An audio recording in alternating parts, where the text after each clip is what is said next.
নমস্কার বন্ধুরা, মঞ্জুশ্রী রান্নাঘরে আপনাদের সবাইকে স্বাগত। আশা করি আপনারা সকলেই ভালো আছেন ও সুস্থ আছেন। আজ আবারও একটা নিরামিষ সবজি রেসিপি নিয়ে চলে এসেছি। চাল পটল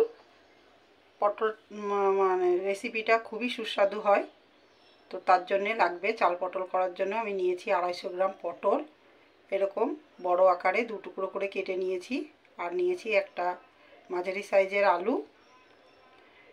চাল পটল করার জন্য লাগবে অল্প পরিমাণে গোবিন্দভোগ চাল।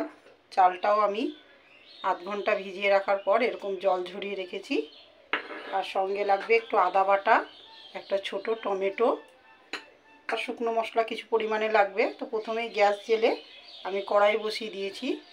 কড়াইয়ে দিয়েছি অল্প পরিমাণে সাদা তেল। এবার অল্প একটু কাজু আর কিশমিশ আমি এই তেলে নেড়ে নেব।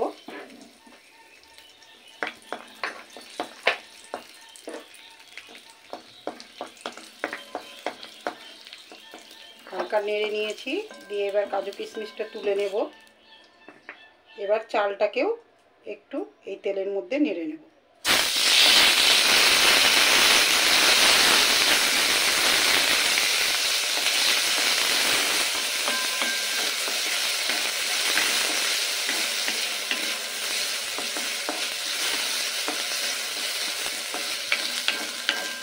খুবই সামান্য ঘরোয়া উপকরণ দিয়ে রেসিপিটা হয়ে যায়। গরমে তো অস্বস্তিকর, গরমে তো কিছুই খেতে ভালো লাগছে না, তবুও একটু মুখের স্বাদ বদলানোর জন্য একটু ভিন্ন ধরনের রেসিপি এটা। গরম ভাতে, রুটি, পরোটা সবার সাথেই খেতে অসাধারণ লাগে। এই গোবিন্দভোগ চালটা দেওয়ার কারণে সম্পূর্ণ স্বাদটা অন্যরকম হয়। চালটা হালকা নেড়ে তুলে নিয়েছি, আর কড়াইয়ে দিয়ে দিয়েছি সরিষার তেল।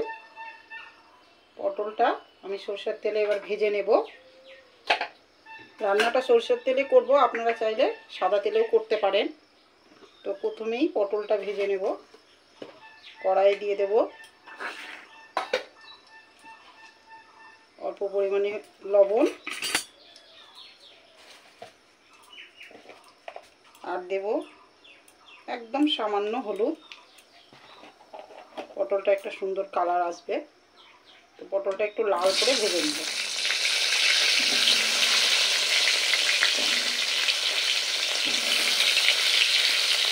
আমি এখানে 250 গ্রাম পটল নিয়েছি, আপনারা পরিমাণটা বাড়িয়ে নিতেও পারেন।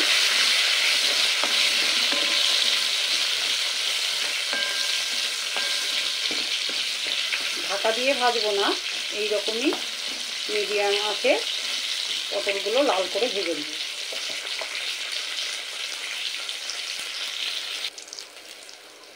পটলটা কালার ধরে এসেছে, এই সময় পটলটাকে তুলে নেব। খুব কড়া করে ভাজিনি, হালকা রং ধরেছে, এইরকমভাবেই ভাজতে হবে। এবার এই তেলেই ভেজে নেব কেটে রাখা আলু।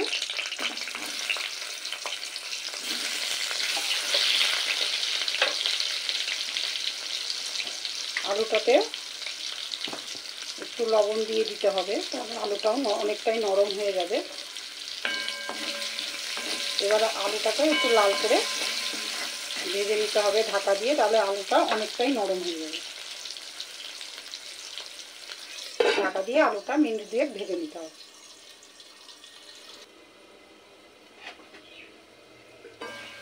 দেখুন বন্ধুরা, 2 মিনিট পরে আলুটাও বেশ লাল লাল হয়ে গেছে। এইবার আলুটাকেও তেল থেকে উঠিয়ে নেব।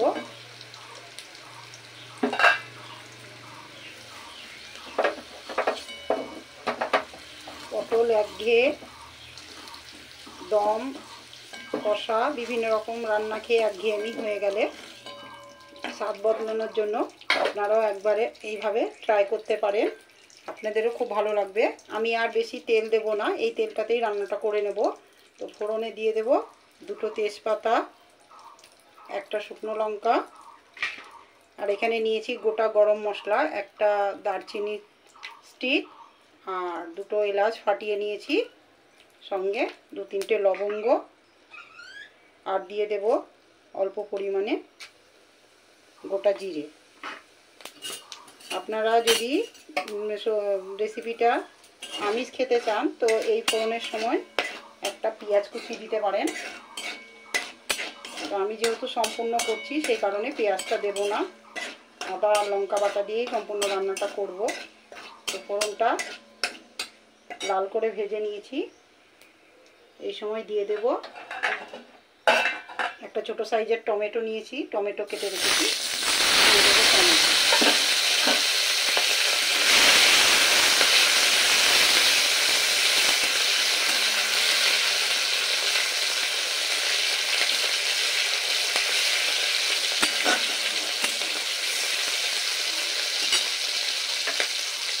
টমেটো একটু নেড়ে নিয়ে দিয়ে দেব আদা আর দুটো কাঁচা লঙ্কা একসাথে, 1 ইঞ্চি আদা, দুটো কাঁচা লঙ্কা একসাথে বেটে নিয়েছিলাম।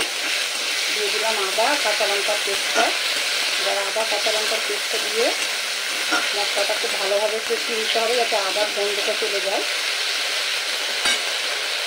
পটল আর আলু ভাজার সময় অল্প অল্প লবণ দিয়েছিলাম, তাই এখন লবণটা বুঝে তরকারিতে পরিমাণ মতন লবণটা দিয়ে দিতে হবে।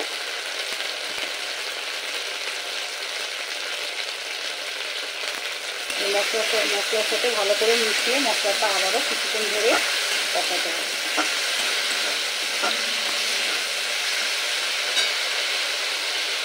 আরও দেবো এখানে 1/2 চামচ পরিমাণে হলুদের গুঁড়ো, আর দেবো কালারের জন্য, যেহেতু ঝালের জন্য কাঁচা লঙ্কা দিয়েছি তো কালারের জন্য অল্প পরিমাণে কাশ্মীরি লঙ্কা দেবো।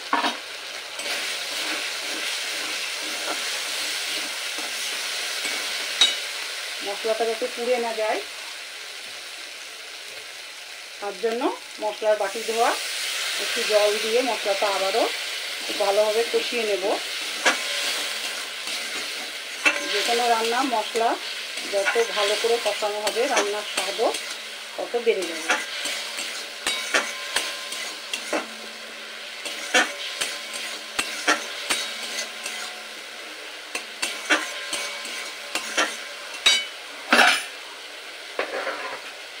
মশলাটা কষিয়ে নিয়েছি, আদা লঙ্কা বাটা কষিয়ে নিয়েছি।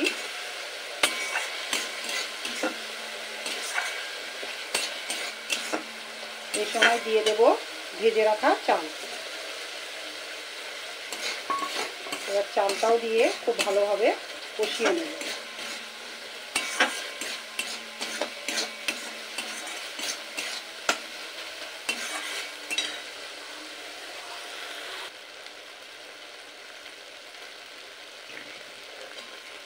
চাল দিয়েও কিছুক্ষণ নাড়িয়ে নিয়েছি। এবার দিয়ে দেব ভেজে রাখা পটল আর আলু। এবার সমস্ত কিছুর সাথে মিশিয়ে নিয়ে একসাথে আবারও এটা 1 মিনিট মতন কষিয়ে নিতে হবে।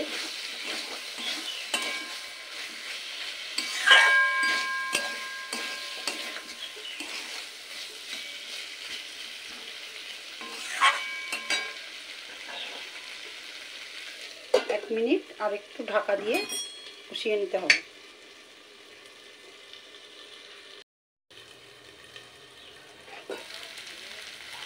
সমস্ত কিছু খুব ভালোভাবে কষে গেছে। এবার দিয়ে দেব পরিমাণ মতন উষ্ণ গরম জল। যে কোনো রান্নায় গরম জল দিলে রান্নার স্বাদ ভালো আসে। তো সমস্ত কিছু সেদ্ধ হওয়ার জন্য দিয়ে দিলাম পরিমাণ মতন জল। এই রান্নাটায় খুব বেশি ঝোল হয় না, গায়ে মাখা হলেই বেশি খেতে ভালো হয়। তো সমস্ত কিছু দিয়ে জল দিয়ে সমস্ত কিছু একসাথে ভালোভাবে মিশিয়ে নিয়েছি। এবার ঢাকা দিয়ে তরকারিটা সেদ্ধ হতে দেব।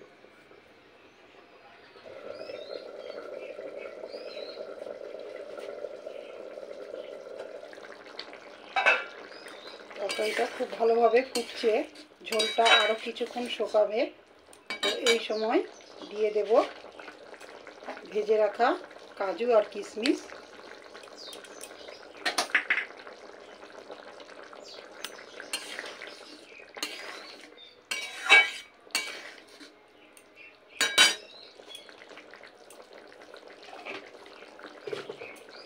আর দেব নিরামিষ তরকারি, তার জন্যে অল্প পরিমাণে চিনি, নিরামিষ তরকারিতে একটু মিষ্টি দিলে স্বাদটা ব্যালেন্স আসে। আপনাদের যদি অসুবিধা থাকে আপনারা নাও দিতে পারেন, তবে মিষ্টি হয় না, এতে স্বাদ ব্যালেন্স হয় আর খুব সুন্দর একটা স্বাদ আসে নিরামিষ তরকারিতে। যেহেতু গোবিন্দভোগ চাল দেওয়া রয়েছে, তো সেই কারণে একটু অল্প পরিমাণে মিষ্টিটা দিলে স্বাদটা খুব ভালো আসে আর খুব সুন্দর একটা গন্ধ বেরিয়েছে। সমস্ত কিছু খুব ভালোভাবে সেদ্ধ হয়ে গেছে। তো যেহেতু জলটা আরেকটু শুকাতে হবে, তো ঢাকা দিয়ে আরও কিছুক্ষণ ফুটিয়ে নেব।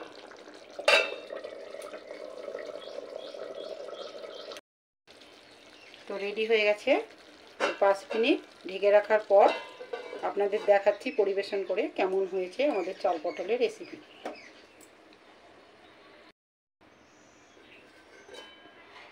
তো এই দেখুন বন্ধুরা, জলটা শুকিয়েই এসেছে, প্রায় শেষে দেব অল্প পরিমাণে ঘি, খুবই সামান্য। আমি কাজু কিশমিশ ঘি দিয়ে ভাজিনি, কেন গরমের কারণে অতিরিক্ত ঘি খাওয়া শরীরের পক্ষে ভালো নয়। আর গুঁড়ো গরম মশলা দেব না, যেহেতু ফোড়নে গোটা গরম মশলা দিয়েছিলাম। আপনারা চাইলে শেষে গুঁড়ো গরম মশলাও দিতে পারেন।